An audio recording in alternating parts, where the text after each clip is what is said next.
বিশ্বনবীর যতগুলো নাম আছে তার ভেতরে অন্যতম একটা নাম মোস্তফা। কি নাম? মোস্তফা শব্দের শাব্দিক অর্থ আল্লাহ যাকে নির্বাচিত করেন, রব্বুল আলামিন তাকে যেন তার জান্নাতের জন্য নির্বাচিত করেন। বলেন আমিন। মাহফিলের প্রধান বিশেষ অতিথিবৃন্দ, বিশেষ করে এখানে উপস্থিত আছেন বড় ভাই আলহাজ তানভীর হোসেন আশরাফি, চেয়ারম্যান বাংলার চোখ রংপুর, জনাব সোহেল রানা, আলহাজ আমিনুল ইসলাম, নুরুজ্জামান শামু ভাই, জনাব মাসুদ নবী মুন্না, শফিকুল ইসলাম সহ অনেক মানুষের নাম দিয়েছেন। আমরা সবগুলোর জন্য একবারে আল্লাহর কাছে দোয়া করছি। ওয়া রাফা'না লাকা যিকরাক। বলেন আমিন। এতক্ষণ যারা এখানে কথা বলেছিলেন আপনাদের এলাকার সন্তান হাফেজ মাওলানা মমিনুল ইসলাম, মাওলানা ইদ্রিস আলী জিহাদি ভাই সহ অন্যান্য ওলামা ইকরাম, মঞ্চে বসা সর্বজন শ্রদ্ধাভাজন ব্যক্তিবর্গ, সামনে বসা মুসলমান ভাইরা, পর্দার আড়ালের সম্মানিতা মা এবং বোনেরা, প্রাণপ্রিয় রংপুরবাসী, আমরা কোরআন হাদিস পড়ে যেটা পাই, এই শোনা যাচ্ছে তো নাকি? দাঁড়িয়ে থাকেন, বসে থাকেন, কথা বলবেন না। কিছু মানুষ যদি সামনে ঝামেলা হয় বসেন, পেছনে মানুষ একটু দেখতে পারবে। আপনারা এখানে উপরে উঠে বসেছেন, মানে নিচে বসেন, বসেন, নিচে বসেন। নামেন, আবার কয়বার বলা লাগবে আপনারে? নামেন, তাড়াতাড়ি নামেন, নিচে নাম নিয়ে যান। মুরব্বীরা এখানে উপরে তুলে দিন।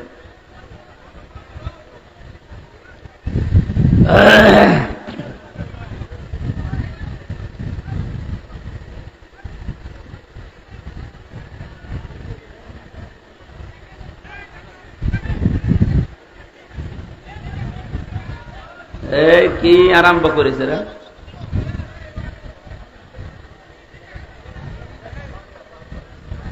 একটু ফাঁকা ফাঁকা হয়ে বসেন। জামা, আমার মনে হয় পুরুষ মানুষ যদি হন খালি গেঞ্জির গায়ে জামা খুলে ফেলে। কি করবেন এখন এই গরমে? আমরা তো আর খুলতে পারছি না, তারপর এই ছোটটা খুলি, হচ্ছে না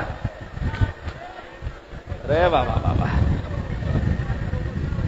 আজকে মনে হয় সর্বোচ্চ তাপমাত্রা কত? আজকে 37-38 হবে, তাছাড়া তো এত গরম লাগার কথা।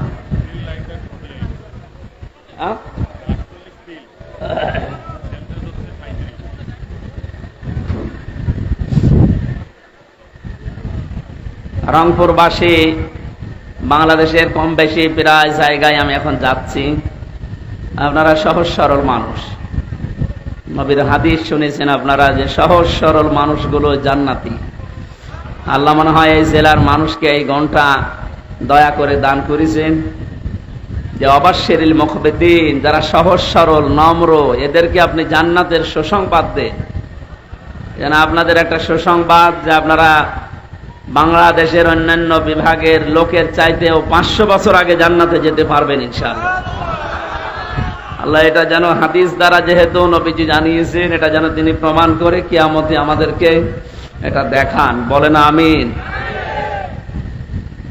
সবাইকে নিয়ে মহান রব্বুল ইজ্জাত আল জালালকে ধন্যবাদ জানাচ্ছি যে এই গরমে ঘর থেকে বের করে এনে কোরআনের এই ময়দানে কিছু কথা শোনার বলার মতো একটা মন মানসিকতা আমাদের দিলেন, এটা একটা দয়া।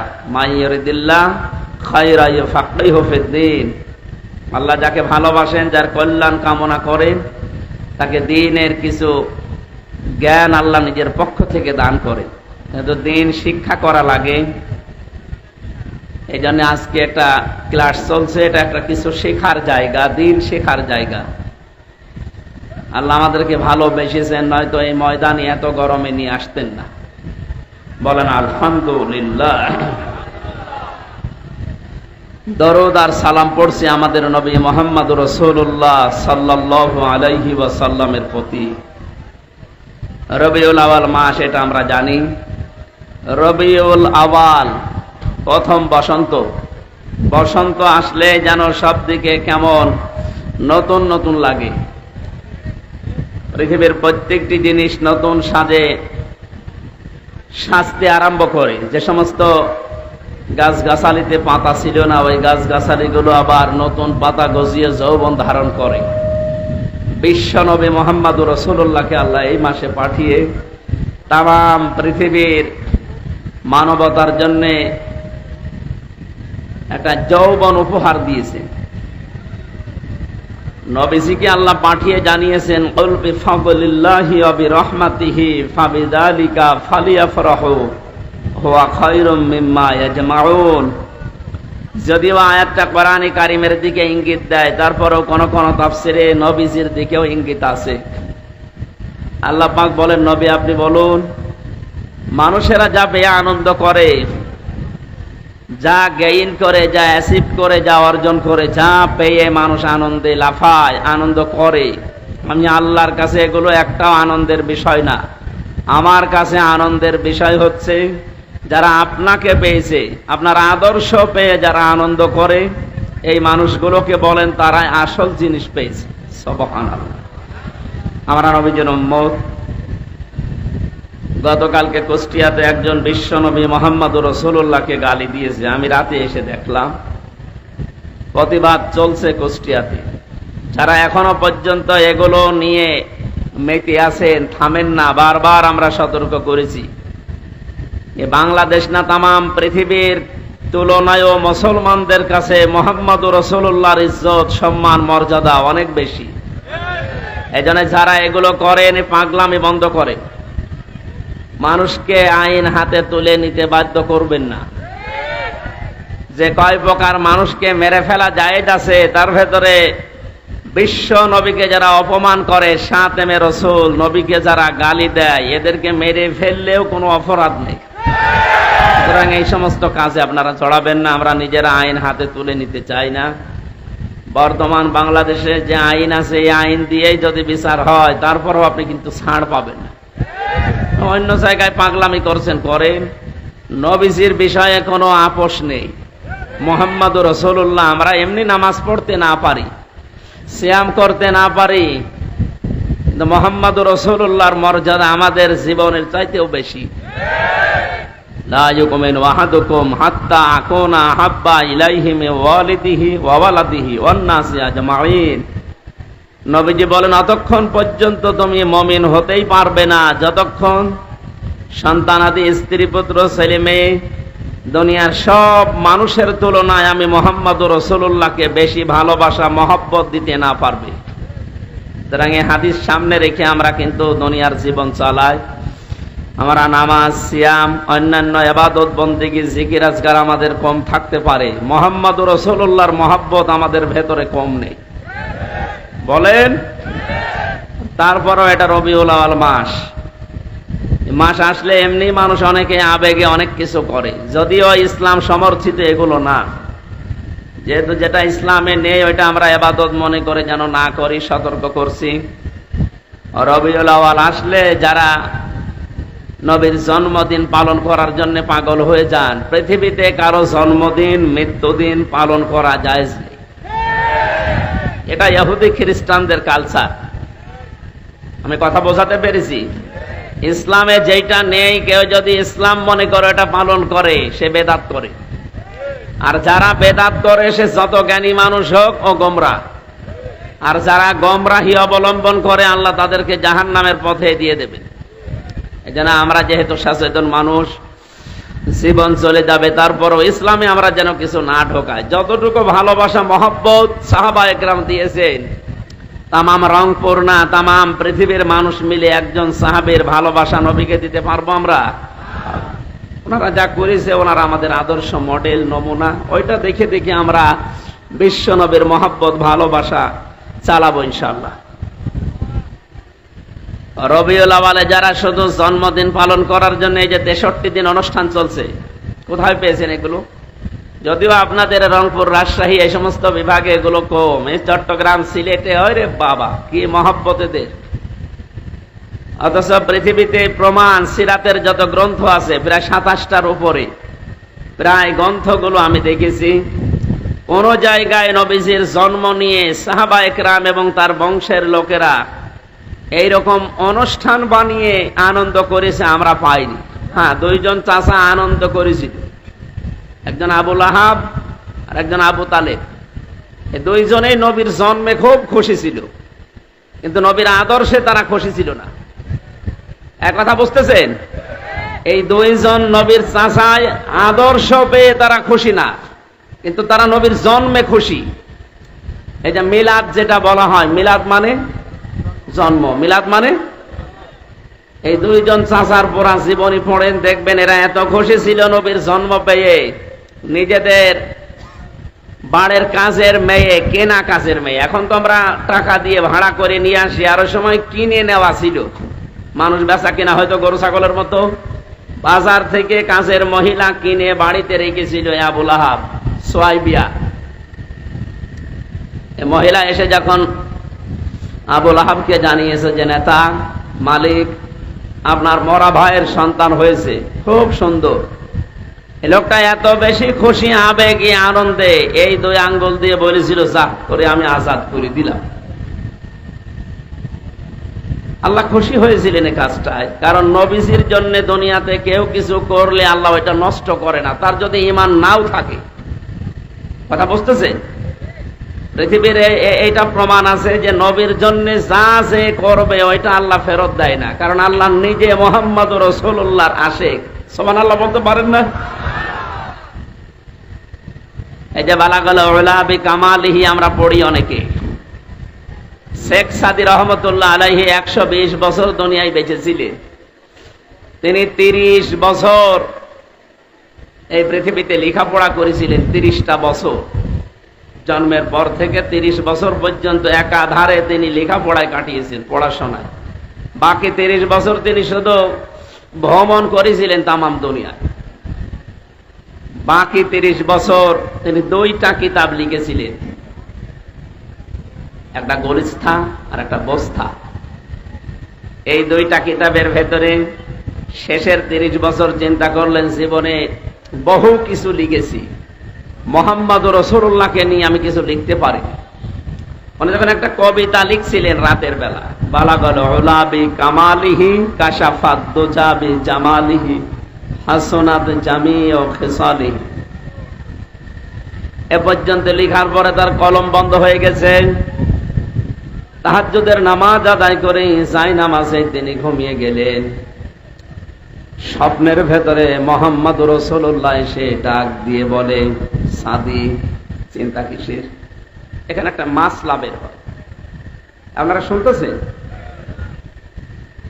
এই যে এত বড় একজন বুজুর্গ মানুষ শেখ সাদী রহমতুল্লাহ আলাইহি, নাম শোনেননি? উনি নবীজিকে তাহাজ্জুদের নামাজের বাই নামাজের পাটিতে ঘুমন্ত অবস্থায় স্বপ্নে দেখেছিলেন। কি অবস্থায় বলেন? পৃথিবীর এই চর্মচোখ দিয়ে নবীজিকে জেগে থাকা অবস্থায় দেখা সম্ভব না, কিন্তু আজ 2-3 দিন একটা বিষয় নিয়ে বিতর্ক চলছে। বাংলাদেশের একজন নাম করা আলেম ছিলেন, কিন্তু বাতিলের পাঁচাটা গোলাম, ফরিদউদ্দিন মাসুদ। এই লোকটা আকীদা পেশ করেছে যে আমি জীবিত অবস্থায় রাসূলকে দেখেছি। নাউজুবিল্লাহ। এটা কোনো মুমিনের আকীদা নয়, এটা ভ্রান্ত আকীদায় আছে। ও যদি তাওবা না করে ও মুশরিক। এই কথা বলছেন না কেন? হযরতে শেখ সাদী ঘুমের ভেতরেই তিনি বললেন, হে রাসূল, আমার চিন্তার বিষয়ে জীবনে বহু কিছু লিখেছি, কোনোদিন আমার কলম থেমে যায়নি। আজকে আপনাকে আমি লিখতে গিয়ে 3য় লাইনে আমার কলম থেমে গিয়েছে, আর মনে আসে না যে কি লিখবো, মিলাতে পারি না। নবীজি স্বপ্নের ভেতরে ডাক দিলেন, সাদী, কলমটা হাতে নাও, আর আমি যা বলি এটা লিখে নাও। বলো তো কে কে লিখেছিলে তুমি? হযরতে শেখ সাদী ঘুমের ভেতরে নবীজিকে শোনালেন, বালাগাল উলা বিকামালিহি কাশাফাত দুজা বিজামালিহি হাসনাত জামিউ খিসালিহি। নবীজি বললেন, লেখো সাল্লু আলাইহি ওয়া আলিহি। বলে বলেন মারহাবা। এই লোকটার এই যে কবিতা, এটা দরুদ শরীফ না, এটা কবিতা, কিন্তু এটা এত বেশি প্রসিদ্ধি লাভ করেছে তামাম দুনিয়ায়। শুধু বাংলাদেশ না, পাকিস্তান, ভারতে না, বহু দেশে আল্লাহ আমাকে নিয়েছে। বড় বড় আলেম যারা ইসলামিক স্কলার, দেখি বক্তব্যের শুরুতে এই কয়টা লাইন আগে জনগণের সামনে বলে নেয়, যদিও এর ভেতর অনেক সুন্দর সুন্দর কথা আছে।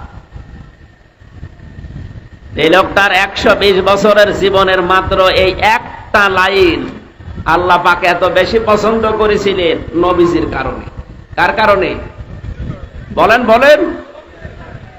এই জন্য মানুষের জীবনের কখন কোন কাজটা কবুল হয়ে যায়, নবীজির জন্য দুনিয়ায় যে যা করেছে আল্লাহ কাফের হলেও নষ্ট করেনি।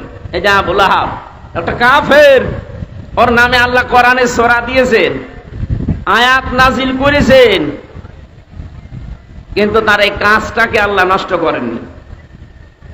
যে দুইটা আঙ্গুল দিয়ে ওই ইশারা দিয়ে নবীর জন্মে খুশি হয়ে নিজের কাজের মহিলাকে আজাদ করে দিয়েছিল, কিয়ামত পর্যন্ত ওকে আল্লাহ শাস্তি দেবে কবরে, এইটা ফাইনাল।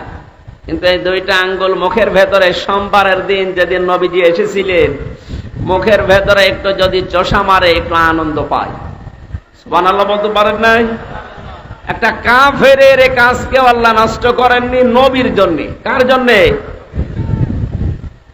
আর এক চাচা আবু তালেব, এই লোকটার কাজও আল্লাহ নষ্ট করেনি। এত খুশি হয়েছিল নবীর জন্মে, কিন্তু আদর্শের কথা যখনই বলতে গেছে না, তখন উনি আর মানতে চাননি। হ্যাঁ, তাকে পাহারা দিয়েছিলেন, ছোটবেলা থেকে জীবন দিয়ে পাহারা দিয়েছিলেন। কাফেররা যখন তাকে চাপ দিয়েছিল, আজকেও বিশ্বের দিকে তাকান, ইসলামের সঠিক কথাগুলো যারা তুলে ধরতে চায় তাদেরকে অনেকে চাপ দেয়, হুমকি ধামকি দেয়, পারে না। তাদের পরিবারকে ব্ল্যাকমেইল করে, পারে না। তাদের যারা সমর্থন করে, সাপোর্ট দেয়, তাদের পেছনে যারা আছে তাদেরকে পর্যন্ত চাপ দেওয়া হয়। ওই সময় আবু তালিব যেহেতু নেতা, কুরাইশ নেতা, আশপাশের যারা আরো ছোটখাটো নেতা আছে তাদের সবচেয়ে বড় নেতা ছিল।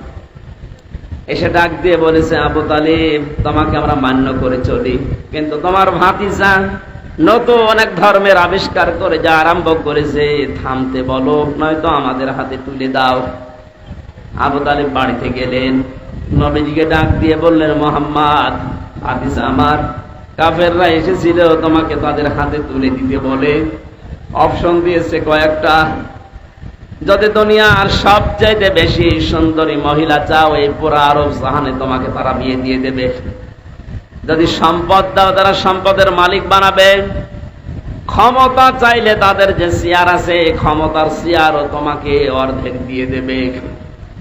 কিন্তু শুধু একটা কথা জানিয়েছে, তুমি যে নতুন ধর্ম প্রকাশ করো, প্রচার করো, এইটা বন্ধ করে দেওয়া লাগবে, আর নয়তো তাদের হাতে তোমাকে তুলে দেওয়া লাগবে। বিশ্বনবী ওই সময় চাচার কাছে দাঁড়িয়ে যে কথা বলেছিলেন, চাচা কাফের, কিন্তু তার মনে কথাটা এত বেশি আসর করেছিল, লেগেছিল। ডাক দিয়ে বলে, চাচা আমার, তারা আপনাকে আমাকে তাদের হাতে তুলে দিতে বলে। যারা যে সমস্ত জিনিস দেওয়ার ঘোষণা দিয়ে গেল, ওইগুলো তো দেওয়া সম্ভব। যেটা দেওয়া সম্ভব না, আকাশের চাঁদ যদি আমার বাম হাতে দেয়, সূর্য যদি আমার ডান হাতে এনে দেয়, এরপরও আমি মুহাম্মদ ঘোষণা দিলাম, যে ধর্ম আমি প্রচার করছি, আমার আল্লাহ আমাকে নির্দেশ দিয়েছে, 1 সেকেন্ডের জন্যও সেটা প্রচার করা, বন্ধ করা আমার জন্য সম্ভব না। বলেন সুবহানাল্লাহ। এই সময় আবু তালিব, এই লোকটা, নবীজির এই কথা শোনার পরে এত বেশি আবেগ আপ্লুত হয়েছিলেন, বিশ্বনবীর মাথায় হাত দিয়ে বলে, ভাতিজা মুহাম্মদ, তুমি যা আদিষ্ট হও সব প্রচার করো, আমি তোমাকে কথা দিচ্ছি, কবরের মাটিতে শোয়ার আগে তোমার পেছন আমি ছাড়বো না। ধরে বলেন সুবহানাল্লাহ। তারা কিন্তু খুশি ছিল, দুইজনের জীবনীতেই পেয়েছি, তারা জন্মে খুব খুশি, মিলাদে। কিন্তু যখনই নবীজি তাদের সামনে আদর্শ প্রচার করলেন, আবু তালিবের সামনে যখন বলেছিলেন, আমি আবি তালিব লা ইলাহা ইল্লাল্লাহ হাজ্জুল লাকা ইনদাল্লাহি ইয়াওমাল কিয়ামাহ, রাহুল বুখারী। হে চাচা, আপনার জোরে বলতে হবে না, শুধু আমার কানের কাছে মুখ নিয়ে আস্তে করে ঘোষণা দেন যে লা ইলাহা ইল্লাল্লাহ। রিসালাতের ঘোষণা তো লাগবে না, যেহেতু আমি নিজেই মুহাম্মদুর রাসূলুল্লাহ, ওটা আমি নিয়ে নিলাম। শুধুমাত্র আল্লাহর একাত্মবাদের বিষয়টা আমারে শোনান, কানের কাছে মুখ নিয়ে বলেন। পাশে যারা নেতা ছিল, আবু লাহাব, আবু সুফিয়ান, আবু জেহেল, এরা বলেছে নেতা পড়বা, এতদিন পর্যন্ত বাপদাদার ধর্ম মেনে চললা, এখন যদি ভাবিসার এই নতুন ধর্ম গ্রহণ করো, মরণের পরে মানুষ তোমার নামে বদনাম বের করবে, তোমার কাপুরুষ বলবে, ভীরু বলবে, উল্টা পাল্টা কথা ছড়াবে। লোকটা আর পড়ে না। নবীজির মন খারাপ হয়ে গিয়েছিল, চিন্তা করলেন কি হয়ে গেল, সারাটা জীবন আমাকে কোলে পিঠে করে, কাকে করে, নিজের সন্তান আলীকে পাত্তা দিত না, আমি মুহাম্মদ রাসূলুল্লাহকে বুকে নিয়ে ঘুমাতো। আমার দাদা 8 বছর বয়সে ইন্তেকালের সময় এই চাচার হাতে আমারে তুলে দিয়ে গেছে, এখনো পর্যন্ত আমি মুহাম্মদের চাচার আন্ডারে থাকি, অথচ আজকে আমার চাচা জাহান্নামী হয়ে যাচ্ছে। তিনি মন খারাপ করলেন। ফেরেশতা জিবরাইল সূরা কসসের 56 নম্বর আয়াতটা নিয়ে হাজির হয়ে গেলেন। হে নবী, ইন্নাকা লা তাহদি মান আহবাবতা ওয়ালাকিন্নাল্লাহা ইয়াহদি মান ইয়াশা। তাফসীরে ইবনে কাসিরের ভেতরে আছে, নবীজি ডাক দিয়ে বলেছিলেন, চাচা বহু চেষ্টা করলাম আপনার পেছনে, আপনি এই কথা বললেন, আমার মনটা খারাপ হয়ে গেল। এই যে দেখছি জিবরাইল এসে গেছে, কি নিয়ে এসেছে বার্তা? ফেরেশতা জিবরাইল বলে, আপনি মন খারাপ করবেন না, কাঁদো কাঁদো অবস্থা আপনার দেখতে পাচ্ছি, কেন আপনার মন খারাপ হয়? হেদায়েত কি আপনার হাতে আল্লাহ দিয়েছেন বলেন? এটা তো আল্লাহ নিজের হাতে রেখেছেন। এটা যে আপনার চাচা, এটা আল্লাহ জানে। এ সারা জীবন আপনাকে কোলে নিয়ে, কাকে নিয়ে, পিঠে নিয়ে, বুকে নিয়ে মানুষ করেছে, খাওয়া দাওয়া দিয়েছে, আল্লাহ দেখেছে। কিন্তু লোকটার মন নেই। আপনি এত চেষ্টা করার পরেও লোকটার মন নেই। এই জন্য আমার আল্লাহ পাক তাকে জোর করে হেদায়েত দেয়নি, কারণ হেদায়েত কে পাবে এটা আপনার চাইতে আল্লাহ ভালো জানেন। বলেন সুবহানাল্লাহ। এই লোকটা এত কিছু করেছিল জীবনে, খুশি আনন্দ মিলাদে, কিন্তু নবীর আদর্শের কথা শুনে তার মুখ ফিরিয়ে নিয়েছে।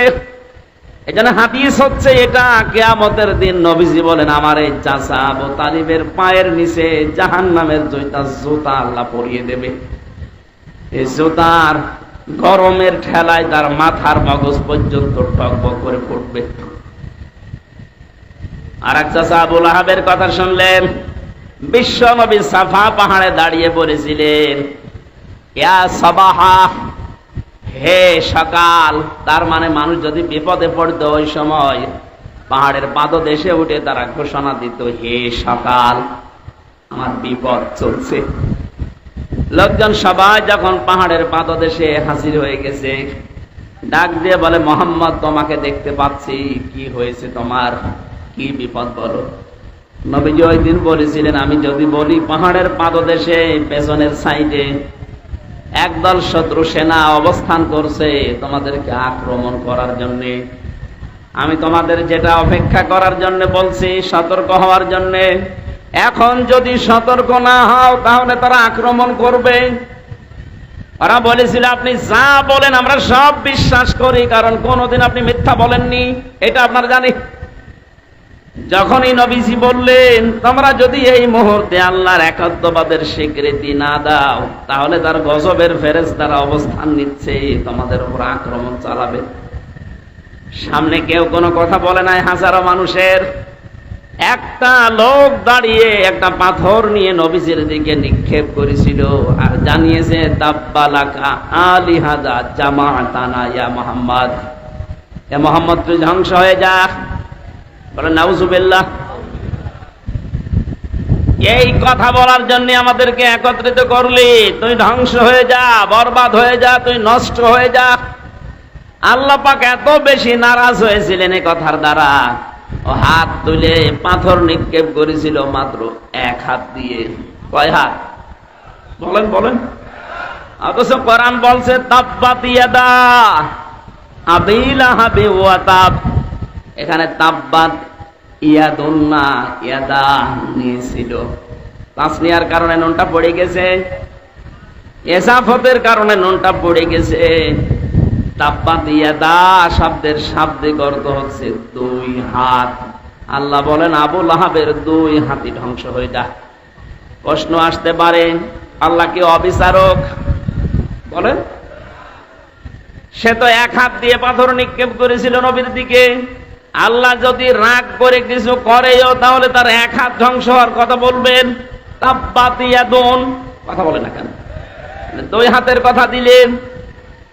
আমি যদি এখন এই যে জিনিসটা পাথর মনে করি এখান থেকে নিক্ষেপ করি, শুধু এক হাতের দ্বারা হবে না, এই হাত নড়াচড়া করবে। কথা বলে না। আপনি দেখেন কোন পাথর নিয়ে যদি জোরে নিক্ষেপ করেন দূরের দিকে, এই হাত দিয়ে যদিও মারেন এই হাত নড়াচড়া করবে, সাপোর্ট দিচ্ছে, সমর্থন জানাচ্ছে। আল্লাহ পাক বলেন যখন পাথর নিক্ষেপ করে নবীর দিকে এক হাত দিয়েই করেছিল, কিন্তু এই হাত দিয়ে একটু নড়াচড়া করেছে, এই জন্য আমি ওই হাতও রাখলাম না, নষ্ট করে দিলাম। এতটুকু আল্লাহ শেষ করেননি। শুধু আয়াত নাযিল করে আল্লাহ শেষ করবেন তা না, কিয়ামত পর্যন্ত আয়াত থেকে মানুষ যেন শিক্ষা নিতে পারে। যেহেতু তার দুই হাত আল্লাহ ধ্বংস করেছিলেন, কারণ এতটুকু যে হাত একটু নড়াচড়া করে সাপোর্ট দিয়েছে। আজ ১৫০০ বছর পর বিশ্ব নবীর আদর্শের পেছনে যারা লেগেছেন, বিভিন্ন মানুষ আমরা দেখতে পাচ্ছি। হয়তো আপনি এই ডান হাত দিয়ে শক্তি সামর্থ্য অনুযায়ী কাজ করছেন, আর বাম হাত দিয়ে পেছনের দরজা দিয়ে অনেক রাঘব আর টাকা পয়সা ক্ষমতা দিয়ে আপনাদেরকে সাপোর্ট দিচ্ছে। আবু লাহাবের যদি এক হাত দিয়ে পাথর নিক্ষেপ করে দুই হাতে ধ্বংস হয়ে যায়, আজ বিশ্বে যারা মুহাম্মদুর রাসূলুল্লাহর আদর্শের পেছনে লেগেছেন আর পেছনে যারা নড়াচড়া দিচ্ছে বাম হাতের মতো, কাউকে আল্লাহ ছাড় দেবে না, ধ্বংস করে দেবে। আল্লাহ পাক বলেন মা আগনা আনহু মালুহু ওয়া মা কাসাব। শুধুমাত্র সে না, তার দুই হাত না, অতাব্বা সে ধ্বংস হয়েছিল, এটা প্রমাণিত। কতদিন পর্যন্ত মরে প্লেগ রোগে পড়েছিল ঘরের ভেতরে, যখন দুর্গন্ধ ছড়িয়েছে এলাকার মানুষেরা তার সন্তানদেরকে আত্মীয় স্বজনদেরকে যখন ঘৃণা ঘৃণা ঘৃণা এই শব্দ উচ্চারণ করেছে যে আপনারা মানুষ, আপনাদের কারণে এলাকায় আমরা বাস করতে পারি না। লোকটা মরে পড়ে তাকে কবর দেওয়া, মাটিতে দেওয়া, ওর কাছে যাওয়া সব ভয়ে আছে। এখানে নবীজির পেছনে যারা লাগে, তার দুশমন যারা, তাদেরকে আল্লাহ এত বেশি অপমান করে, অপদস্থ করে। আপনি দুনিয়ার দিকে তাকান, এই ১৫০০ বছরও আল্লাহ ঠিক ওইটাই করছে। ওদেরকে এত নিচে নামায়, এত অপমান করে, ওর কাছেও মানুষ যেতে রাজি না। এই কালা মানিকের দিকে তাকান, হয়তো নবীজিকে কিছু বলেনি, কিন্তু নবীর নায়েব যারা, নবীর ওয়ারিস যারা, নবীর উত্তরাধিকারী, নবীর আলেম যারা, তাদের পেছনে সবচাইতে বেশি ভূমিকা ছিল এই লোকটার। এক কথা বলে না কেন? এবং হাসানুল হক ইনুর, রাশেদ খান মেননের, এই শয়তানরা আর যাই করুক, আলেমদের পেছনে লাগার ১ নাম্বার উস্তাদ ছিল। আল্লাহ এদের অপমানও বেশি করেছে। আর উপরে ঠিকঠাক, ভেতরে সদরঘাট যারা ছিল, উপরে আলেমদের সাথে ভালো ব্যবহার করত, আর ভেতরে গোড়া কেটে দিত। তার ভেতরে হাউ আঙ্কেল একজন, ওই ছোট হুজুর যে পিসকে হুজুর, ওইটা আমার সাথে ছিল জেলে। ও আমারে বলছিল হামজা ভাই, এই হাউ আঙ্কেল উপরে উপরে আমরা দেখি অনেক ভালো মানুষ, ব্যবহারও ভালো করত। রিমান্ডে আমারে যখন নিয়েছে, হাতির ঝিলে রাত 12:30টার সময় আমারে নিয়ে গেল। দুই দিকে রাস্তা ব্লক করা, 12:30 একটায় আমার পুরা পোশাক খুলেছে, হাতে আমার সিগারেট লাগিয়েছে, আর একটা অর্ধ উলঙ্গ মেয়ে লোক কোথা থেকে যেন নিয়ে এসে আমার পাশে দাঁড় করিয়ে ছবি তুলছে। যারা যারা আছে আমার সামনে, ওই পুলিশের কনস্টেবল এসআই যারা, ওরা বলছে এইটা সকালবেলা ইন্টারনেটে দিয়ে দেব, মানুষকে জানবে দেশের মানুষ যে হুজুর কত খারাপ। এত অসহায় মনে হচ্ছিল নিজেকে। এমনিতে তো আমি ছোট মানুষ ওদের তুলনায়, আমার বয়স বেশি কিন্তু আমি তো সাইজে ছোট। যে মেয়ে লোককে নিয়ে এসেছে তার মাথা পর্যন্ত আমি, এত লম্বা মেয়ে লোক, আর আমি তো মাত্র 2 হাতের বেশি না, আমারই মাজা পর্যন্ত। এক এসআইকে ডাক দিয়ে বললাম, ভাই আপনারা যা করছেন এটা কি হারুন সাহেব জানে? জানে না মানে? উনি তো করাচ্ছে। অথচ তার আগের দিনও রিমান্ডে এত ভালো আচরণ আমার সাথে করে গেল। মাওলানা সাইদি সাহেব, মাওলানা মামুনুল হক, এমনকি আমির হামজা, এ সমস্ত নাম নিয়ে বেশ ভালো ভালো কথা বলছিল আমার মুখ থেকে কিছু বের করার জন্য। অথচ আজকে নাকি আচরণগুলো সব তার নির্দেশে হচ্ছে। চোখের পানি ফেলে দিয়ে বললাম, মাবুদ আমি আর যাই হই তোমার নবীর ওয়ারিস। কথা বলে না কেন? আজকে যা করলো তুমি তো দেখলে, কালকে নাকি ওরা ইন্টারনেটে দেবে। যা যা করেছে আল্লাহ, তুমি যদি সত্যি এগুলো দেখতেছো, আমার বিশ্বাস তুমি ওর সাথে এরকম করো। আল্লাহ করে নাই? হ্যাঁ বলেন বলেন। ছোট হুজুরের হয়তো কয়েক ইঞ্চি আমি জানি না, কিন্তু এর যে 3 ইঞ্চি তামাম দুনিয়া চিনি ফেলেছি। অনেক মহিলারা এখন জিকির করছে 3 ইঞ্চি 3 ইঞ্চি। মানুষ জিকির করে আল্লাহর, আর ওরা জিকির করছে 3 ইঞ্চি। আলেমদের উপরে উপরে অনেককে ভালো ব্যবহার করতে দেখেছি কাউন্টার টেররিজমের রিমান্ডে, কিন্তু ভেতরে ভেতরে মানুষগুলো এত বেশি জঘন্য আচরণ করেছে, একটাকেও আল্লাহ ছাড়ে নাই। আমার যে লোকটা 11 ঘন্টা টাঙিয়েছিল, এই আসাদুজ্জামান, কাউন্টার টেররিজমের প্রধান, একটা মানুষ নামে কলঙ্ক, একটা টাটকা নির্ভেজাল শয়তান, আমার কালো কাপড় দিয়ে চোখ বেঁধে নিয়ে মাটির নিচে নিয়ে মানুষকে বলতো পিটা। অথচ নিজের কামরায় যখন নিয়ে যেত রাতে, তখন তার আচরণ ফেরেশতার মতো। পরবর্তীতে কনস্টেবল যারা, এসআই যারা, ওদের জিজ্ঞাসা করতাম, ভাই এই এই যে আচরণ গুলো করলো, উনি জানে না। জানে না মানে? উনি তো করাচ্ছে। আমার মোবাইলটা 3 বছর পরে আদালত ফেরত দিয়েছে কয়েকদিন আগে। আমার মামলা সব খারিজ হয়ে গেছে, ওই দিন ফ্ল্যাশ মেরে সব নষ্ট করে দিয়েছে। এমন কোনো কিছু নেই যে ওরা দেখে নাই, যা ছিল। এমনকি সেই বিয়ের সময় একটা ছবি তোলা ছিল ম্যাডামের, ওই ছবিটা পর্যন্ত আমার রিমান্ডে দেখিয়ে বলছে, কে শাবনুরের ছবি না পূর্ণিমার ছবি আপনার এই মোবাইল? পূর্ণিমা কো? পূর্ণিমা কোথায় পাবো আমি? দেখি ওই ম্যাডামের বিয়ের ওই ছবি। আমার ম্যাডাম এবার আমার বলছে, হুজুর এত সুন্দর বউ পায় কি করে? দাঁড়ান আপনার বউ তুলে নিয়ে আসছে। বলেন ওর চরিত্র কি দেখেছি? আমি আর যাই হই, আমি নিজে আলেম দাবি করি না, কিন্তু মানুষ তো আমারে আলেম বলে। এক কথা বলে না কেন? দেশের শিক্ষা ব্যবস্থা অনুযায়ী অন্তত আমার সার্টিফিকেট আছে, আমি কামেল করেছি ফেকা নিয়ে, আমি অনার্স মাস্টার্স করেছি কোরআন নিয়ে। এই হিসাবে মানুষ আমাকে এই দেশের সার্টিফিকেট অনুযায়ী আলেম বলে।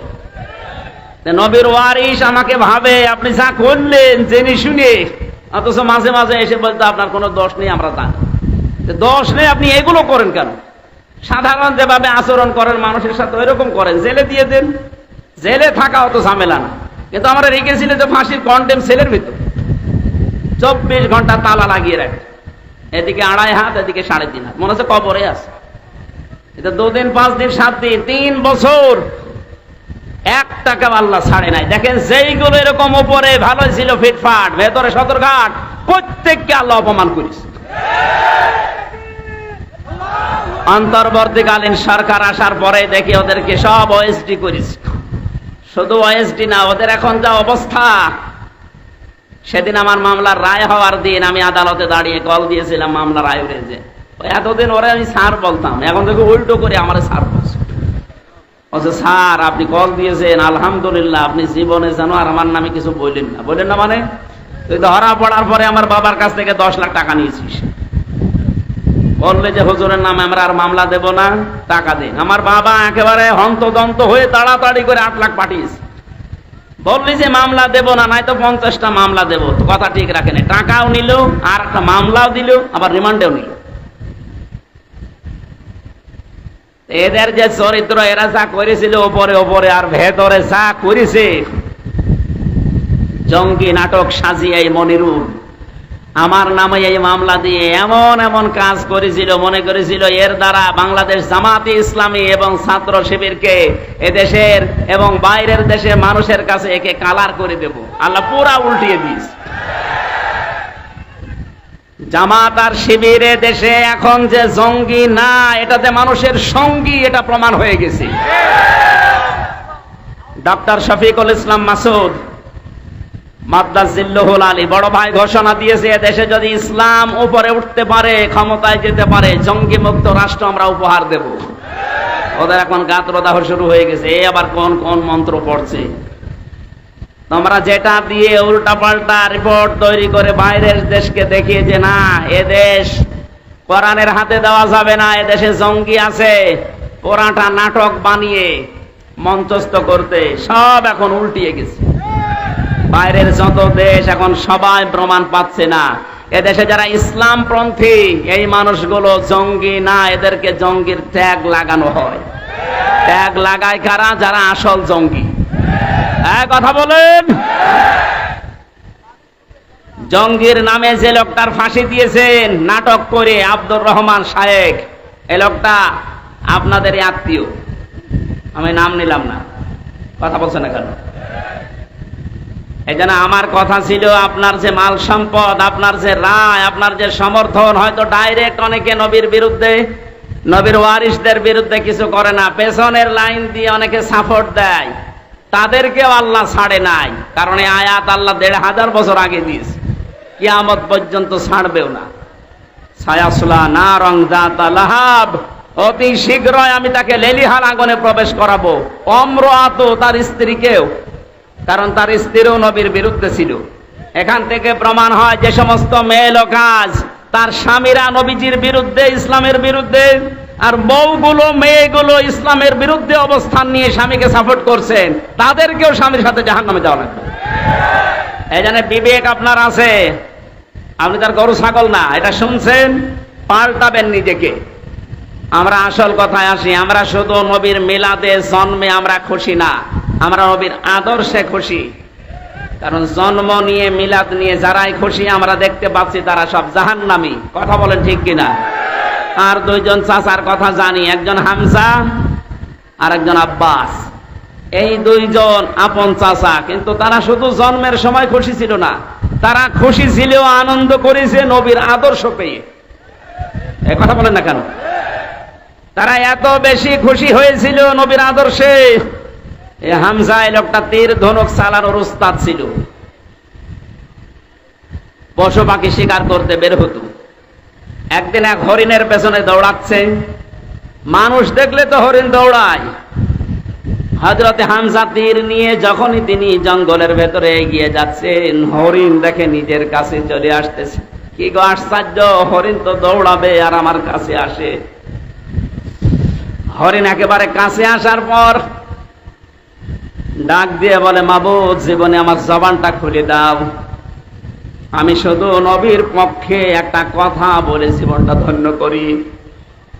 আমি আগেই বলেছিলাম, নবীজির জন্য পৃথিবীতে যে যা করেছে একটাও আল্লাহ নষ্ট করেনি, একটাকেও আল্লাহ পাক না দিয়ে পারেননি।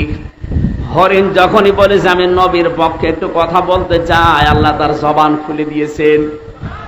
মানুষের মতো এসে বলে, হামজা, তুমি আমাকে শিকার করার জন্য পেছনে দৌড়াচ্ছিলে, অথচ আমি নিজেই শিকার হওয়ার জন্য তোমার হাতে ধরা দিচ্ছি, কারণ আছে। আমি একটা কথা বলতে চাই, আমাকে শিকার করে, জবাই করে, রান্না করে খেয়ে ফেলো, কোনো অসুবিধা নেই।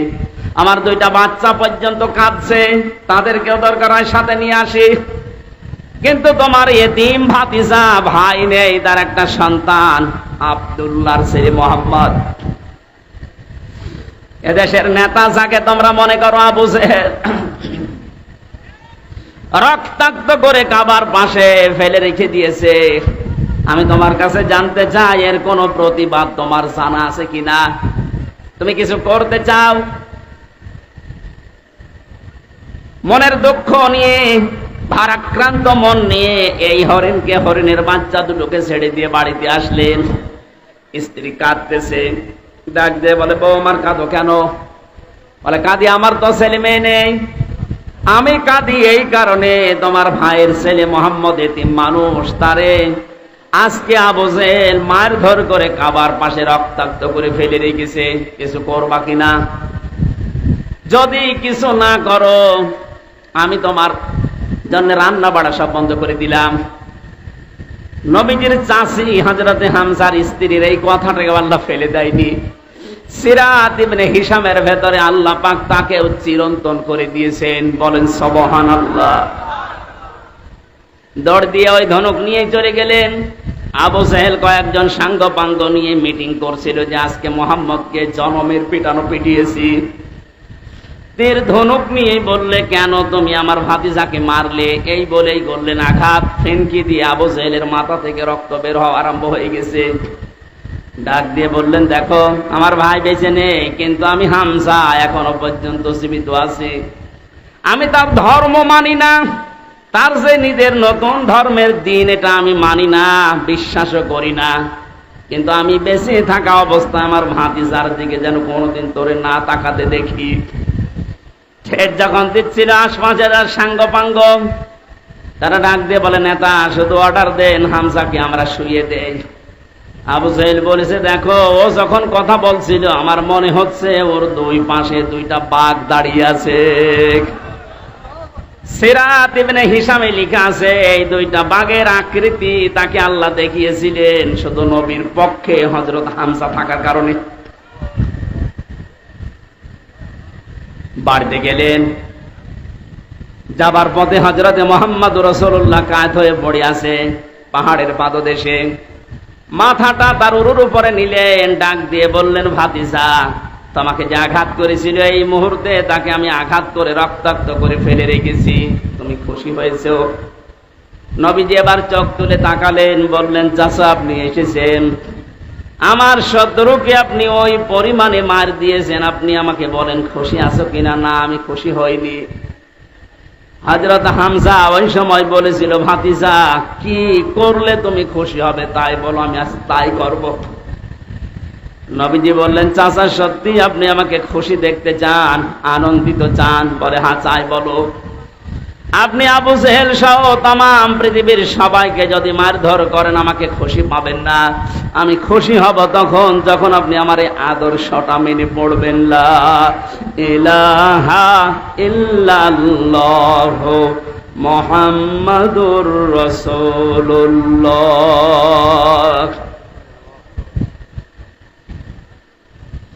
হযরতে হামজা ওই দিন বলেছিল, তোমাকে আজকে খুশি করার জন্য এহানো কাজ নিয়ে আমি করব না, এই মুহূর্তে তোমার সাথে আমি ঘোষণা দিয়ে দিলাম। তিনি নবীর আদর্শে, নবীর জীবন চরিত্র পেয়ে খুশি হয়ে নিজের জীবনটা পর্যন্ত দিয়ে ৭০ টুকরা হয়েছিলেন উহুদের ময়দানে। তারপরও নবীর আদর্শ ছাড়েন নাই। আল্লাহ পাক খুশি হয়ে আয়াত নাযিল করেছেন কোরআনে, রাদিয়াল্লাহু আনহুম ওয়া রাদু আন যালিকা লিমান খাশিয়া রাব্বাক। এটা সাহাবায়ে কেরামের জন্য। হযরত হামজা সাহাবী ছিলেন না? কথা বলেন। তাহলে আমরা দুইজন চাচার কথা জেনেছি, তারা মিলাদে খুশি ছিল, আদর্শে খুশি না। দুইজনে জাহান্নামী, আবু তালেব আর আবু লাহাব। অপর দুইজন চাচা হযরতে হামজা, হযরত আব্বাস, এ দুইজন শুধু তারা জন্মে মিলাদে খুশি হয়নি, তারা আদর্শ পেয়ে খুশি হয়ে গেছে, আনন্দ করেছে, নিজের জীবন পর্যন্ত বিলিয়ে দিয়েছে। আল্লাহ দুইজনকে জান্নাত দিয়ে দিয়েছে। আজকে রবিউল আউয়াল মাসে আমরাও সিদ্ধান্ত নিতে চাই, বিশ্ব নবী মুহাম্মদুর রাসূলুল্লাহ শুধু মিলাদ পড়ে খেচড়ি জিলাপিকে আমরা শেষ করব না। তার 40 থেকে 63 এই 23 বছরের জীবনী পুরাটা আমাদের জীবনে বাস্তবায়ন করে আমরা আনন্দ করব। হ্যাঁ, রাজি আছেন আপনারা? আল্লাহ মাহফিল সাকসেস করুন, বলেন আমিন। আজকে তেলাওয়াত করেছে সূরা কাসাস 85 নম্বর একটা আয়াত। এটা বিশ্বনবী মুহাম্মদ রাসূলুল্লাহর সাথে রিলেটেড, এই জন্য এটা পড়লাম। কাসাস মানে ঘটনা সমূহ। কাসাস মানে কি? আল্লাহ রাব্বুল আলামিন বলেন, ইন্নাল্লাযী ফারাদা আলাইকাল কুরআনা লারাদ্দুকা ইলা মাআদ। নবীজিকে আল্লাহ জানাচ্ছেন, হে নবী, অবশ্যই আল্লাহ পাক আপনার উপরে কোরআনের আইন মানা ফরজ করে দিয়েছেন। এখান থেকে মাসলা বের হয়, এটা কি শুধু নবীজির জন্য? কোরআনের যে আইনগুলো আছে 500 আইন আছে। কয়টা? বলেন বলেন। এই 500 আইন মানা নবীজির জন্য শুধু ফরজ। এর ব্যাখ্যা করতে গিয়ে সূরা যুখরুফের 42 নম্বর আয়াতে আল্লাহ জানিয়েছেন, وَإِنَّهُ لَذِكْرٌ لَكَ وَلِقَوْمِكَ وَسَوْفَ تُسْأَلُونَ। হে নবী, আপনাকে আর আপনার উম্মত বলে দাবি করবে, তাদেরকে আমি কিন্তু কিয়ামতের দিন এই প্রশ্নটা প্রথম করব যে আমার কোরআনের আইন মানা হয়েছে কিনা। তাহলে কোরআনের আইন মানা এটা ফরজ, নামাজের মতো, সিয়ামের মতো। কথা বলেন না কেন? যেটা ফরজ কাজ, ফারাজুন শব্দ আল্লাহ নিজে দিলেন কোরআনে।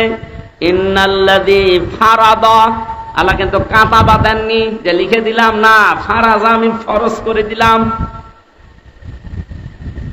আলাইকাল কুরআনা, আপনার প্রতি আমার কোরআনের যে নিয়ম নীতিগুলো নাযিল হয়, এটা ব্যক্তি, পরিবার, সমাজ আর রাষ্ট্রে মানা এটা ফরজ। এটা কি? 96% মুসলমান আমরা এই দেশে বাস করি। কোরআনে কারিমের প্রচার করো, এই যে শব্দটা আল্লাহ পাক বলেন কোরআন প্রচার করো। ওয়াদাক্কির ফাইন্নাদ যিকরা তানফাউল মুমিনিন।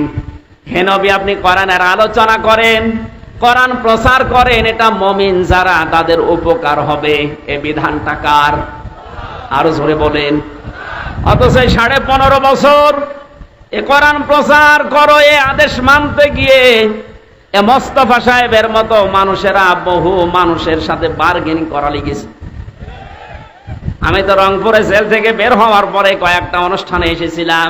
ওই আগস্টের 5 তারিখে ইনি একজন মেয়র রানিং তখন, তারপরও যারা দায়িত্বে ছিল ওই সময়, ওই সমস্ত মানুষের সাথে বার্গেনিং করা লেগেছে 96% মুসলমানের দেশে। কেন আমি কোরআন প্রচারের এই অনুষ্ঠানে বাধা দেবেন বলেন? ওরা জবাব দিতে পারেনি। এই যে সাক্ষী বসে আছে, জিজ্ঞাসা করেন, পুলিশ কমিশনের কাছে পর্যন্ত ওনার বার্গেনিং করা লেগেছে। অথচ কোরআন প্রচার করা এ নির্দেশ আল্লাহর, এ আইন কার? বলেন বলেন। এই আইনটা মানা তো তার জন্য ফরজ ছিল, কিন্তু নিজের চেয়ার ঠিক রাখতে গিয়ে, জালেমের তোষামত করতে গিয়ে, জালেমের স্বপ্ন পূরণ করতে গিয়ে তারা কোরআনে পর্যন্ত বাধা দিয়েছে। আল্লাহ পুরাটা উল্টিয়ে দিয়েছে আজ। সুতরাং কোরআনের আইন মানা ফরজ। আমার মনে হয় উনি যেহেতু কোরআন হাদিস পড়ে, কোরআন প্রচার হবে, প্রসার হবে, মানুষ জানবে, শুনবে, মানবে। এটা নফল না, এটা ফরজ। আজকের এই আয়োজনে হাজার হাজার টাকা খরচ এমনি খেলা করার জন্য না। লক্ষ মানুষের ভেতরে একটা মানুষও যদি মন মানসিকতা পরিবর্তন হয়ে আল্লাহর বিধানের দিকে ঘুরে আসে, যত মানুষ এই অনুষ্ঠানে টাকা দিয়েছেন প্রত্যেকের টাকা ওসমানের মতো কবুল হয়ে যাবে। নবীজিকে আল্লাহ জানিয়েছেন আমার কোরআনের আইন মানা ফরজ। যত আইন আছে সব, না কয়েকটা? বলেন বলেন। তাহলে কোরআন প্রসার করা, কায়েম করা, এর জন্য অর্থ খরচ করা, সময় দেওয়া। আজকে গুরুত্বপূর্ণ সময়গুলো, টাকাগুলো সব আমরা খরচ করছি এইটাই, কারণ আমাদের নির্দেশ যে আপনি প্রসার করেন, কায়েম করেন। কারণ 3টা জায়গায় যদি কেউ অর্থ খরচ করে, ওই টাকার হিসাব আল্লাহ কিয়ামতে নেবেন না। 1 নম্বরে কোরআন প্রসারে যদি কারো টাকা পয়সা খরচ হয়, আজকের কোরআন এই প্রচারের অনুষ্ঠানে যদি আপনার 10টা টাকাও খরচ হয়, কিয়ামতে ওই 10 টাকার হিসাব দেওয়া লাগবে না। বলেন মারহাবা।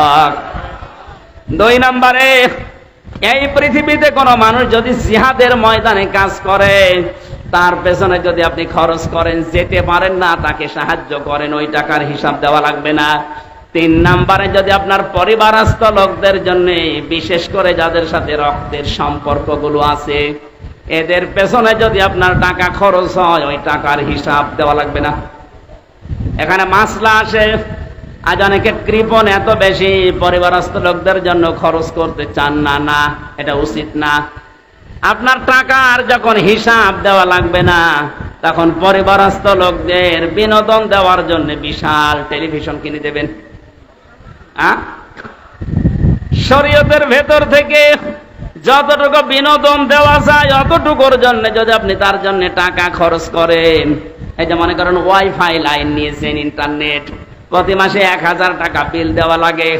আপনি যদি দেখেন আপনার ছেলে মেয়ে, আপনার বউ এই ইন্টারনেট ফ্রি থাকার কারণে মাসে প্রতিদিন এখান থেকে কোরআনের নির্দেশগুলো নামায়, নবীজির হাদিসগুলো ওখান থেকে নামিয়ে পড়ে, এরকম পরিবেশ যদি আপনি তৈরি করে ইন্টারনেটটা নেন, ওয়াইফাই লাইন নেন, যত টাকা এর পেছনে খরচ করবেন, এই টাকার হিসাব দিন প্রচারে কায়েম হয়ে যাবে, হিসাব দেওয়া লাগবে না।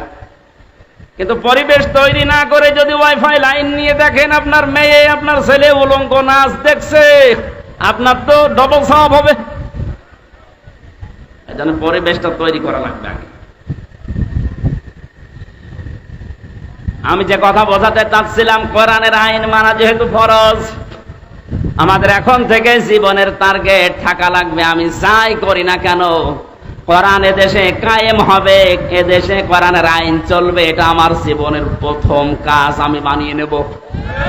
এই যদি কেউ রাজনীতি মনে করেন, হ্যাঁ এটাই রাজনীতি, কারণ বিশ্ব নবী এইটা কায়েম করার জন্য 27টা যুদ্ধে তিনি নিজে নেতৃত্ব দিয়েছেন, আর 87টা গাজওয়া, সারোয়া, জিহাদ, এগুলোর তিনি মানুষকে দিয়ে পরিচালিত করেছিলেন মাত্র 13 বছরে।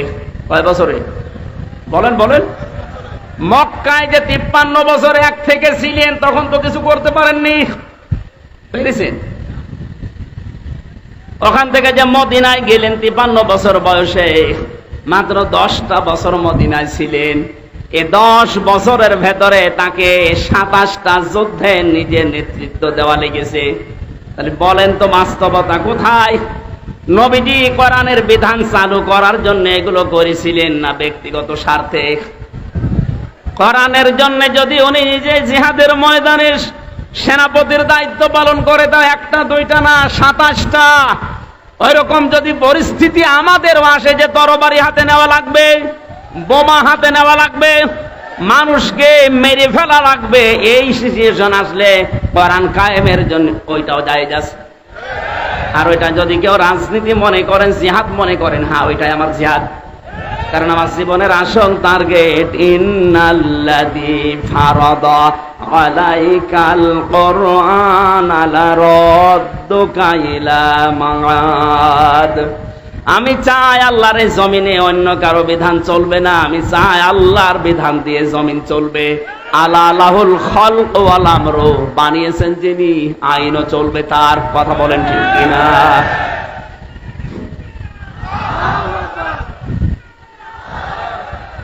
এবার আসেন দ্বিতীয় শব্দে, লারাদ্দুকা। এই আলেম যারা আছেন, জ্ঞানী মানুষ যারা, গ্রামার বসে আর্মি, লাম দিয়েছেন আল্লাহ, লামে তাকিদ। আল্লাহ বলেন লারাদ্দুকা ইলা মাআদ। হে নবী, এটা কায়েম করতে গিয়ে আজকে আপনি অসহায় হয়ে পড়েছেন, কেউ আপনার পাশে নেই, শুধু একজন মানুষ আপনাকে সাপোর্ট করছে বন্ধুদের ভেতরে, হযরত আবু বকর। লারাদ্দুকা ইলা মাআদ, আপনাকে আজ ওরা যেখান থেকে তাড়িয়ে দিচ্ছে, এই জায়গায় আমি আল্লাহ আপনাকে আবার ফেরত নিয়ে আসবো বীরের বেশে। 1500 বছর আগের এই কথা, আমার মনে হয় 2014 সালের 5 আগস্টে আল্লাহ বাস্তবে দেখিয়েছেন।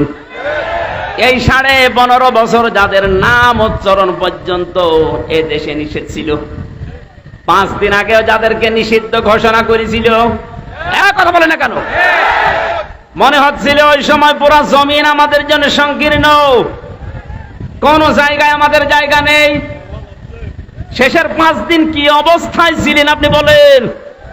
আল্লাহ বলেন লা রাদ্দুকা ইলা মাআদ, আপনি যাচ্ছেন আজকে একা একা। নবীজি ওখান থেকে বের হলেন, বাড়ি থেকে বের হয়ে তিনি আবু বকরের বাড়িতে গিয়ে ডাকলেন, আবু বকর। সঙ্গে সঙ্গে হযরত আবু বকর একটা টোপলা মাথায় নিয়ে দাঁড়িয়ে। নবীজি বলেছিলেন তুমি কি ঘুমিয়েছিলে না? একটা ডাক দিলাম তাও আস্তে করে চলে আসলে মানে? হযরতে আবু বকর বলেছিলেন, হে রাসূল, 6 মাস আগে আপনি শুধু ইঙ্গিত দিয়েছিলেন যে হিজরত করা লাগতে পারে, তোমাকে সাথে নিতে পারি। আমাকে নেবেন, আপনি বলেননি নিতে পারি। এ পর্যন্ত শোনার পরে আজ 6 মাস আমি প্রস্তুতি নিয়ে আছি, টোপলা টোপলে যা আছি বেঁধে আমি দরজার সাথে এইটা লাগিয়ে হেলান দিয়ে ঘুমিয়ে পড়ি, না জানি কখন এসে আপনি আমার আবু বকর বলে ডাক দেন। নবীর কথা শোনার জন্য তারা 6 মাস দরজার সাথে পিঠ লাগিয়ে ঘুমায়। আর বিশ্ব নবীর আদর্শ আজ ভুলণ্ঠিত হয় দেশে। বিশ্ব নবীর আদর্শকে বিদায় করার জন্য 15.5 বছর বহু চেষ্টা চালিয়েছে। কথা বলেন না কেন? নবীর শিক্ষাকে মাইনাস করেছে। কি সুন্দর একটা হেরা গুহা, এই যে গারে সোর, আবু বকরের এই যে কাহিনীটা আমাদের 3-4 পড়াতো, কি নাস্তিকরা আসলে 15.5 বছর ওইটা মাইনাস করে দিয়েছে। তারা নবীর একটা কথা মানার জন্য 6 মাস ঘুমায় না, হেলান দিয়ে ঘুমায়। আরে 15.5 বছরের ভেতরে ওরা আল্লাহর নবীর জীবনী পর্যন্ত শিক্ষা ব্যবস্থা থেকে বাদ দিয়ে দিল। প্রতিবাদ করার মতো কায়দা ছিল না। কথা বলে না কেন? যা করেছেন পুরাপুরি উল্টিয়ে আমরা আগের অবস্থায় ফিরে যেতে চাই। এই অবস্থায় থাকলে আগামী 10 বছরে দেশে নাস্তিক দিয়ে ভরে যাবে। ওরা যে সিস্টেম চালু করে গেছে, এজন্য আমার মনে হয় বাংলাদেশে ইসলামপন্থী মানুষ এখন যারা আছে সবচেয়ে বেশি ঘৃণা করে এই নওফেলকে। এটা একটা টাটকা নির্ভেজাল শয়তান ছিল। নবীর আদর্শকে বাদ দিয়ে কি শ্রীকৃষ্ণ শ্রীরাম এদের জীবনে ঢুকিয়েছে। আপনি ঢোকান, শ্রীকৃষ্ণ শ্রীরাম নিষেধ করছে না। হিন্দু যারা আছে দেশে 4 ভাগ, তাদের শিক্ষা যেটা আছে তাদের ভেতরে দেন। আমরা 96 ভাগ মুসলমান, আমরা আদর্শ পড়তে চাই মুহাম্মদুর রাসূলুল্লাহ। কারো বাবার আদর্শ আমরা পড়তে চাই না। মানুষের জীবনী পড়ে আমাদের জীবন পরিবর্তন হবে না, হবে একজনের জীবনীতে, তার নাম মুহাম্মদুর রাসূলুল্লাহ। এর আগে যে মহিলা ছিল প্রজাপতি মহিলা, নাম দিয়েছিল প্রজাপতি মন্ত্রী। পররাষ্ট্রমন্ত্রীর দায়িত্বে যখন ছিল শুধু ঘুরে বেড়াতো, কোনো কাজ নেই। এখন আজকে শুনলাম আরো 5 দিন রিমান্ডে। ডিম দেওয়া দরকার এই সমস্ত মানুষকে। এগুলো মানুষ নামে কলঙ্ক। আমাদের একেবারে মাথা ভেঙে দিয়েছে, জাতির শিক্ষা ব্যবস্থা পুরো ধ্বংস করে ফেলেছে। আহ্বান জানাবো ধর্ম মন্ত্রণালয়ের যিনি দায়িত্বে আছেন উপদেষ্টা হিসাবে ডক্টর আফাম খালিদ স্যার, খুব তাড়াতাড়ি আমাদের আগের অবস্থাগুলো, আমাদের নবীর জীবনীকে আবার সন্নিবেশিত করা হোক। আমাদের জীবন অবশ্যই এই রবিউল আউয়াল মাসের দাবি, এটা আমাদের জীবন পাল্টাবে। কারণ নবীজির জীবনী দেখে দেখে যদি সাহাবা একরাম নিজের ধর্ম ছেড়ে দিতে পারে, নবীর আদর্শ পড়লে আমাদের জীবন পাতা পাল্টাবে না? বলেন, আমরা আশা করছি পাল্টাবে। বিশ্বনবী তাকে নিয়ে চলে গেলেন গারে সৌর, যেটা বলা হয়। আমি নিজে উঠেছি, 3.5 ঘন্টা লেগেছে আমার মতো যুবক মানুষের। তাও তো ওই সময় আমার বয়স ছিল 30। 3.5 ঘন্টা ওই জায়গায় উঠে দেখলাম আল্লাহর নবী যেখানে বসেছিলেন, ঘুমিয়েছিলেন একটু আবু বকরের উপরে মাথা দিয়ে। ওরা যেখানে আক্রমণ করার জন্য ওই জায়গা পর্যন্ত গিয়েছিল, প্রত্যেকটা জায়গায় নবীজিকে আল্লাহ নিজে দায়িত্ব নিয়ে বাঁচিয়েছেন। সাপে কামড় দিয়েছিল আবু বকরকে, নবীজির থুথু মোবারকের কারণে আল্লাহ ব্যথা নিরাময় করে দিয়েছেন। মাকড়সা এবং কবুতর এসে জাল বনিয়ে ডিম পাড়া অবস্থায় নবীজির জীবনকে রক্ষা করেছে। মাকড়সার জালের নিচ দিয়ে যখন এই শত্রুদেরকে দেখা যাচ্ছিল, বিশ্বনবী ওই দিন নিজের সাথী আবু বকরকে বলেছিলেন, লা তাহজান ইন্নাল্লাহা মা'ানা। হে আমার সাথী, পাহাড়ের সাথে ভয় পাবেন না, আমরা দুইজন না, ওরা যদিও অনেক মানুষের পা আমরা দেখতে পাচ্ছি, আমরা দুইজন না, আমাদের সাথে মহান আল্লাহ আছেন।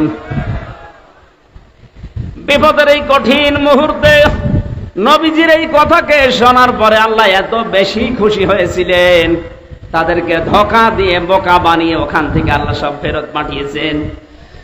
কষ্ট করে করে নবীজি ওখান থেকে মদিনায় যাচ্ছিলেন, কিন্তু পা ছেঁচাড় দিতে দিতে যায়, দেখে হযরত আবু বকর। তিনি ডাক দিয়ে বললেন, আবু বকর, পায়ে কি ব্যথা? সাপে কামড় দিয়েছিল, এই জন্য কি পায়ে ব্যথা পেয়েছো? পায়ে আমার ছাঁচড় দাও কেন?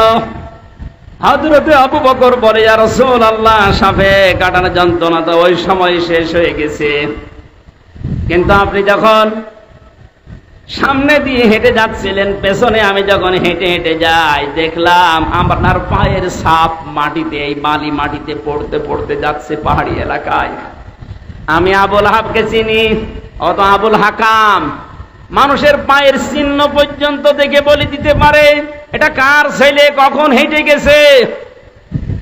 ও যদি কিছুক্ষণ পরে সকালবেলা এই রাস্তা দিয়ে যেতে যেতে দেখে যে আমরা হেঁটে গেছি, আমাদের ধরে ফেলবে। এই জন্য পা ছাঁচড় দেয় যেন আপনার পায়ের দাগগুলো মুছতে মুছতে যায়। গেলেন মদিনাতে, 10টা বছর অবস্থান করলেন। আজকে তিনি আর সাধারণ মানুষ নেই। যাওয়ার সময় নিয়ে গিয়েছেন কয়জন? আরো জোরে বলেন বলেন। এবার আসার সময় আসতেছেন 10,000 সাহাবী নিয়ে, প্রত্যেকের হাতে তরবারি। আমার তো মনে হচ্ছে 5 তারিখে, এর আগে যে 5 দিন আগে মাত্র 1 তারিখে নিষিদ্ধ ঘোষণা করেছিল, 5 তারিখে 5 দিনে এই দেশে 100 জনের 58 জন মানুষ ইসলামপন্থী হয়ে গেছে। কয়েকদিন আগের জরিপ বলছি, এদেশে 100 জনের 58 জন মানুষ এখন চাচ্ছে যে দেশটা ইসলাম দিয়ে চলুক।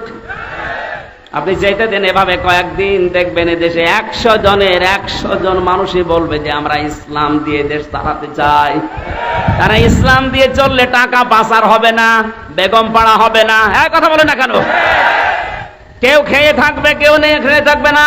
ইসলাম আসলে সবাই সমান। নিজের দায়িত্ব নিয়ে যাকাতের টাকাগুলো গরিবের বাড়িতে আপনি দিয়ে আসবেন। যাকাত নেওয়ার জন্য মানুষ দলে দলে পালে পালে আপনার বাড়িতে এসে পিষে মরবে না। নিজের দায়িত্ব থেকে আপনি নিজে দিয়ে আসবেন। অনেকে মনে মনে করে যে ইসলাম যদি এসে যায় তখন আমি যে লাল পানি খাই, আমি যে একটু ডাল খাই, আমি যে একটু বাবা খাই, আমি যে আকিস বিড়ি খাই, আসিস বিড়ি খাই, কি হবে? এগুলো কি হবে শোনেন। ইসলাম যদি সত্যি এদেশে কায়েম হয়ে যায়, এই যে মেয়র সাহেব যদি এখন বিড়ি খাই কি আমি জানি না, খায় আকিস বিড়ি বা আসিস বিড়ি যাই খায়, মসজিদের ভেতরে যদি প্রবেশ করে, পুরা মসজিদটা আল্লাহর রহমত দিয়ে ছায়া দেওয়া। এই জন্য মসজিদে উনি প্রবেশ করলেই বলে, আল্লাহুম্মা আফতাহলি আবওয়াবা রহমাতিক, হে আল্লাহ তোমার রহমতের দরজা সব আমার জন্য খুলে দাও। একথা বলে না? একথা বলে না কেন? তার মানে মসজিদ হচ্ছে রহমতের জায়গা। পৃথিবীতে কেউ যদি আল্লাহর রহমত পেতে চায়, দয়া চায়, তাহলে তার মসজিদে যাওয়াই লাগবে, মাস্ট বি। রহমতের জায়গা মসজিদ ছাড়া দুনিয়ায় নেই। কিন্তু কোন মানুষ যদি পৃথিবীতে গজব চায়, জেনা ব্যভিচার যেখানে হয়, যেখানে মানবতা লুণ্ঠন হয়, মানুষের অধিকার নষ্ট করা হয়, ওই জায়গায় যেন সে যায়। আমার মনে হয় যারা মানবতাকে ধ্বংস করার জন্য, ইসলামকে বিদায় করার জন্য যারা সলা পরামর্শ করেছিল, যে সমস্ত বাড়িতে বসে বসে, যে সমস্ত ঘরে বসে বসে আপনি তাকান তাদের দিকে, ওই মানুষগুলোর জায়গা, বাড়ি, ঘর এখন সব অভিশপ্ত হয়ে গেছে। এই কথা বোঝার চেষ্টা করেন। আমি তো আমার কুষ্টিয়ার কথা বলছি। আলেমদের বিরুদ্ধে সবচাইতে বেশি জঘন্যতম শত্রু হিসাবে কাজ করেছিল যারা, আমি নাম নিয়েই বলছি, এই হানিফ আর ইনু। 5 তারিখের বিকাল আসতে দেরি, ওদের বাড়ির ইট পর্যন্ত মানুষ খুলে নিয়ে চলে গেছে। কারণ কি? ওটা গজবের জায়গা। ওখানে বসে বসে আলেমদের বিরুদ্ধে, ইসলামের বিরুদ্ধে ওরা সলা পরামর্শ করত। আল্লাহর নবী মুহাম্মদুর রাসূলুল্লাহ সাল্লাল্লাহু আলাইহি ওয়াসাল্লাম আজকে তিনি আর একা আসতেছেন না, সাথে আছে 10,000 এবং প্রত্যেকের হাতে খোলা তরবারি। কাবা শরীফ পাওয়ার কিছু দূর আগে নবীজি তাঁবু টাঙালেন রাতের বেলা। কালকে আমরা মক্কা বিজয় করব, দখল করব মক্কা। ওরা বহু অত্যাচার এই 13 বছর আমাদের উপরে করেছিল। যাদেরকে ওরা হাত কেটে দিয়েছে, পা কেটে দিয়েছে, সেই আম্মার, ইয়াসির, বেলাল, খাবায়েব, খব্বাব সব আজকে সাথে এসেছে।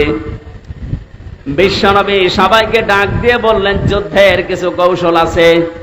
ওরা আবু জেহেল তো বদরের ময়দানে শেষ হয়ে গেছে, নেতৃত্বে আছে আবু সুফিয়ান, লোকটা ছাড়বে না, খুব বিচক্ষণ মানুষ। এখানে আমাকেও বিচক্ষণের পরিচয় দেওয়া লাগবে। সাহাবায়ে কেরাম, তোমরা 3টা কাজ বেশি বেশি করবা, আর 3টা কাজ একেবারেই করবা না।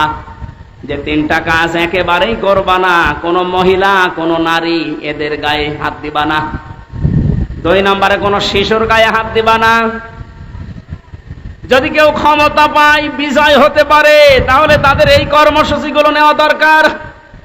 যে মহিলাদের গায়ে হাত দেওয়া যাবে না, শিশুর গায়ে হাত দেওয়া যাবে না, কোন বৃক্ষ কাটা যাবে না। অথচ 15 বছরের ভেতরে তাকান পুরা উল্টা। ক্ষমতা পেয়ে কত নারীকে বিনা কারণে জামাত ইসলাম করে, ছাত্রী সংস্থা করে, ইসলামের বৈঠক করে, এই নাম দিয়ে গ্রেফতার করে জেলখানায় পাঠিয়েছে। আবার আমি নবীর উম্মত, আমি হজ করে এসেছি, এই ঘোষণা দিলাম, আমরা লজ্জা করে না? নবীজি বললেন শিশুর গায়ে হাত দেবে না। বাস্তবে দেখলাম এ দেশের শিশুর অপরাধের জন্য, বাবার অপরাধে শিশুকে ধরে ধরে তারা জেলখানায় দিয়েছে। এই যে হুজুরটার নাম বললাম, শিশু হুজুর না, ওর বয়স আছে কিন্তু শিশু হুজুর তো। ওর পোস্টারে পর্যন্ত মানুষ লিখে দিত শিশু বক্তা। শিশুকেও আপনি ছাড় দিলেন না। এই আপনার ক্ষমতা পাওয়ার কারসাজি। নবীজি বললেন আমার বিজয়ের 2য় শর্ত, করবা না শিশুর গায়ে হাত দিবা না, বৃক্ষ কাটবা না। তাকান, এই 15.5 বছরে রাস্তার পাশে কত পুরাতন পুরাতন গাছ ছিল, সব সাবাড় করে ফেলিস। নবীজি বলেছিলেন 3টা কাজ বেশি বেশি করবা। 1 নম্বরে তোমরা পায়খানা বানাবা কম, আর রান্না করার চুলা বানাবা বেশি। আর আমার শত্রু আবু সুফিয়ানের বাড়িতে কেউ যদি অবস্থান নেয়, তাকে কিছু বলবা না। আবু সুফিয়ান এই রাতে এশার নামাজের পরে 8টা-10টার দিকে তার গোয়েন্দা বিভাগের যারা গুপ্তচর আছে 4 জনকে পাঠিয়ে দিলেন, যাও, শুনেছি আব্দুল্লাহর এতিম ছেলে মোহাম্মদ আজকে আসতেছে মক্কা বিজয় করার জন্য। তাবু টাঙিয়েছে মক্কার অদূরে, দেখো তো কয়জন মানুষ সাথে নিয়েছে। আল্লাহর নবী জানিয়েছিলেন চুলা রান্না করার চুলা বানাবা বেশি বেশি করে। 1 জন মানুষ চুলা বানাও 10টা করে, তাহলে 10,000 মানুষ চুলা হবে কত বলেন? ওরা এশার নামাজের পরে এসে শুধু চুলা গুনতেছে, যে রান্না তো হচ্ছে, তাবুর ভেতরে যাই থাক। চুলা গুনতে গুনতে ওদের রাত গভীর হয়ে গেছে। ফেরত যে বলে নেতা, মানুষ কত আছে জানি না, চুলা যত চুলা গুনি শেষ করতে পারিনি। ধমক দিয়ে বলে তোদের পাঠালাম মানুষ গণনা করতে, তোরা গণনা করলে চুলা হবে না, তোদের দিয়ে আর এক দলকে ফজরের পরে পাঠালেন, যাও। রাতের বেলা হয়তো ওরা টের পায়নি, দেখতে পায়নি, এখন একটু ফর্সা হচ্ছে, এই সময় যাও। নবীজি বলেছিলেন তোমরা পায়খানা বানাবে কম, মানুষ 10,000, পায়খানা 10টা। এ রাতে যেহেতু সবার এই কাছে যাওয়া লাগে, সকালবেলা ওরা এসে দেখে এক একটা পায়খানার সামনে প্রায় 600, 700, 1000 মানুষ দাঁড়িয়ে। চিন্তা করছে তাঁবুর ভেতরে লোক আছে কিনা জানি না, কিন্তু পায়খানার সামনে অবস্থা কি। কয়েকটা লাইন গুনতেছে, 3-4 হাজার গণনা করে বলছে দরকার নেই।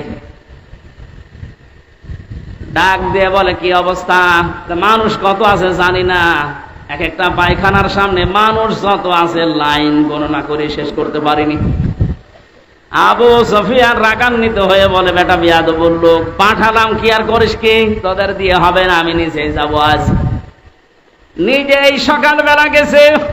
নবীজি ফজরের নামাজ আদায় করার পর তিনি যেহেতু এখন প্রস্তুতি নেবেন, আর খালি হাতে প্রস্তুতি নেওয়া জায়েজ নেই।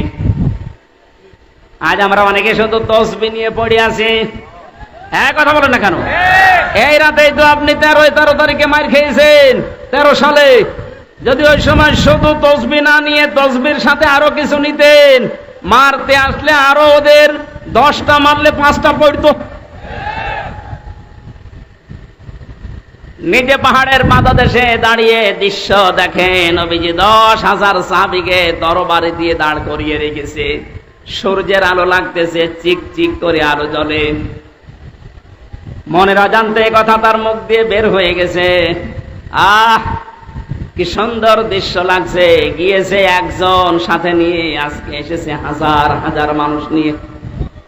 পেছনে তাকিয়ে দেখেন নবীর আপন চাচা হযরত আব্বাস ডাক দিয়ে বলে, আব্বাস তাকাও তোমার ভাতিজার দিকে। আজকের এই দৃশ্য দেখে মনে হচ্ছে তোমার ভাতিজা বিশাল বাদশা হয়ে গেছে। হযরতে আব্বাস বলছে, আবু সুফিয়ান তোমার চোখ তোমাকে ধোঁকা দিচ্ছে। ভালো করে চোখ মোচন করে আবার খুলে দেখো, এর নাম বাদশাহী না, এর নাম নবুয়ত। এর নাম যদি বাদশাহী হতো তাহলে আজকে তোমার আবু সুফিয়ানের কল্লাটা মাথার উপরে থাকতো না, এ ঘাট থেকে আলাদা হয়ে যেত। তরবারি দেখতে পাচ্ছ ঠিক, কিন্তু এর নাম বাদশাহী না, এর নাম নবুয়ত।